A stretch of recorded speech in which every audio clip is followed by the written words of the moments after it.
ഞാൻ നിങ്ങളുടെ സ്വന്തം മല്ലു ആണ്. ഇന്ന് ഞാൻ പറയാൻ പോണ വീട്ടിലെ മുന്തിരിയെ കുറിച്ചാണ്.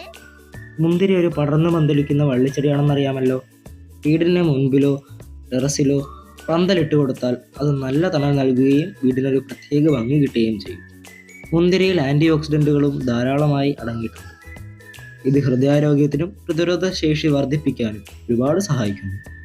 നമ്മുടെ വീട്ടിൽ തന്നെ ഉള്ളതുകൊണ്ട് ഫ്രഷായി കഴിക്കാനും സാധിക്കും.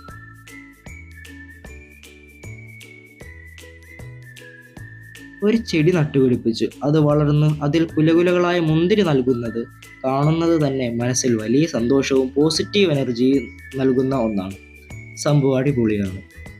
മണ്ണിൽ മാത്രമല്ല, വലിയ ചട്ടികളിലോ ഗ്രോ ബാഗുകളിലോ പോലും മുന്തിരി വളർത്താൻ സാധിക്കും എന്നത് നഗരപ്രദേശത്തിൽ താമസിക്കുന്നവർക്കും ഇത്തരം വിനോദമായി ഏറ്റെടുക്കാൻ സഹായിക്കും. നമ്മുടെ കൊച്ചു കേരളത്തിലെ എല്ലാ ഇടങ്ങളിലും നമുക്ക് മുന്തിരി വളർത്താം.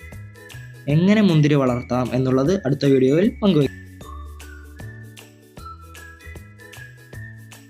ബാക്കി വിശേഷം അടുത്ത വീഡിയോയിൽ. ടാറ്റാ.